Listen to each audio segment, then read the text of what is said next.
Hello friends, this is Sudha and welcome you to my channel.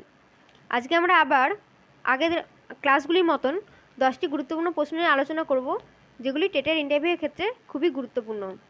দেখো, প্রথমে কি প্রশ্ন রয়েছে, ভারতের প্রতিবেশী দেশগুলির নাম বলুন।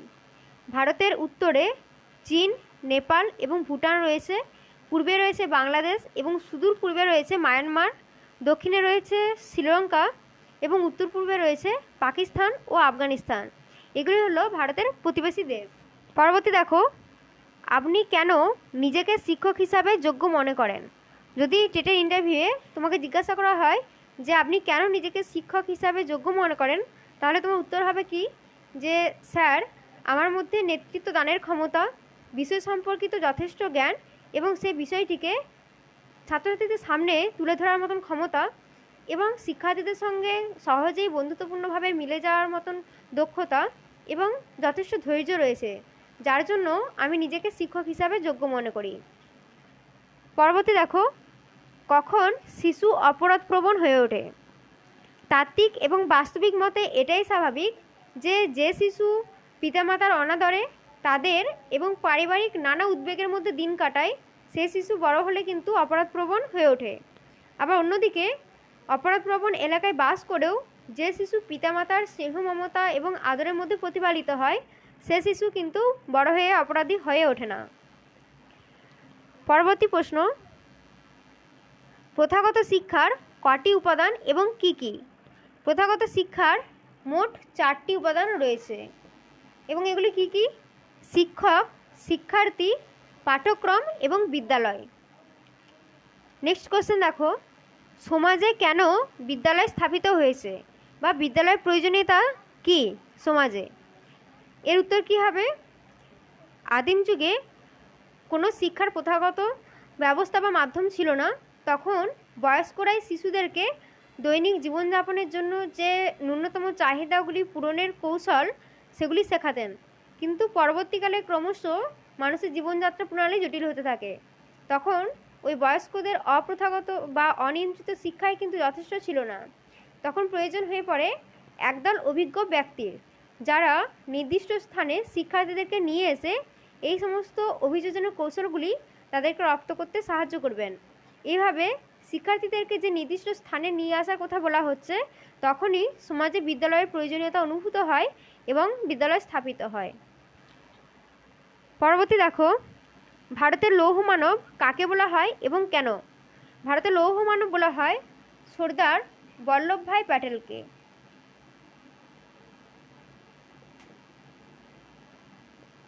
দেশীয় যে রাজ্যগুলি, সেগুলিকে একত্রীকরণ করা এবং দেশের ঐক্য প্রতিষ্ঠার ক্ষেত্রে সর্দার বল্লভভাই প্যাটেলের লৌহ কঠিন দৃঢ় মানসিকতার জন্যই তাকে লৌহ মানব বলা হয়। পরবর্তী প্রশ্ন দেখো, উত্তরায়ণ এবং দক্ষিণায়ন বলতে কি বোঝেন? সূর্যের দক্ষিণ থেকে উত্তরে সরে যাওয়ার ঘটনাকে উত্তরায়ণ বলা হয়, অর্থাৎ সূর্য আস্তে আস্তে উত্তর দিকে চলে যাচ্ছে, এটিকে বলা হয় উত্তরায়ণ। আবার একবার যখন সূর্য উত্তর দিকে পৌঁছে যায়, তখন আবার ক্রমশ আস্তে আস্তে দক্ষিণ দিকে অগ্রসর হতে শুরু করে, এই ঘটনাকে বলা হয় দক্ষিণায়ন।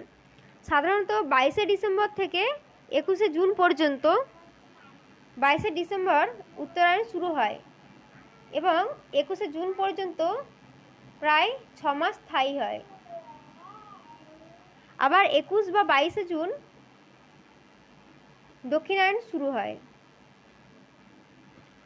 স্বামী বিবেকানন্দের শিক্ষা সম্পর্কিত মতবাদ কী ছিল? স্বামী বিবেকানন্দের মতে শিক্ষা বলতে কেবলমাত্র তথ্য সংগ্রহ করা নয়, তার মতে শিক্ষা ছিল আরও অর্থবহ কিছু। তিনি বলেছেন যে তিনি শিক্ষার যে সংজ্ঞাটি দিয়েছেন, সেটি কি?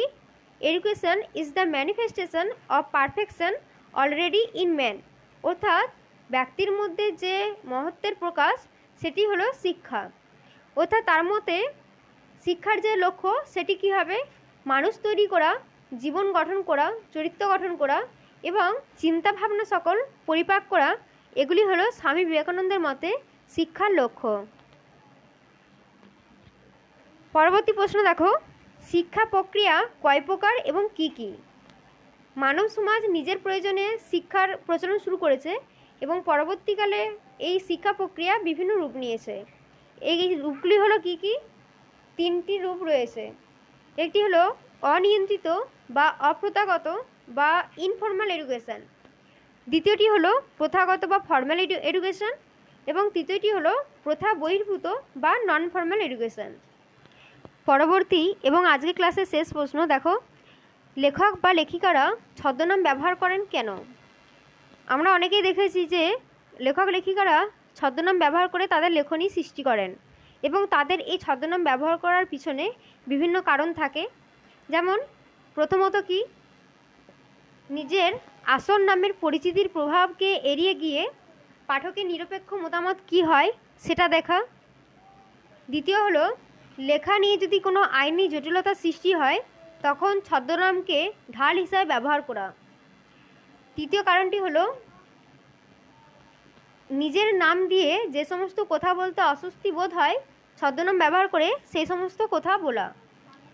চতুর্থ হলো, যদি ওই লেখক বা লেখিকার লেখা নিয়ে কোনো বিতর্ক, সমালোচনা বা রসানলের সৃষ্টি হয় তখন সেই সমস্ত ছোঁয়ার থেকে তার নিজের নামকে অক্ষত রাখার জন্য অর্থাৎ আত্মরক্ষিত অনুভব করার জন্য ছদ্মনামকে ব্যবহার করা হতো। পঞ্চম কারণটি হলো, যদি লেখক বা লেখিকা নিজের নামটি নিয়ে নিজেই সন্তুষ্ট নয় সেক্ষেত্রে তিনি ছদ্মনাম ব্যবহার করে তার লেখনী সৃষ্টি করেন।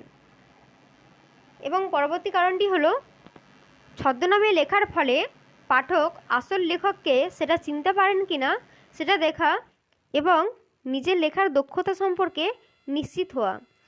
বহু লেখক লেখিকা ছদ্মনাম ব্যবহার করে লেখা লিখে গেছেন এবং তাদের এই ছদ্মনাম ব্যবহার করার পিছনে রয়েছে বিভিন্ন কারণ, ঘটনা এবং অনুভূতি।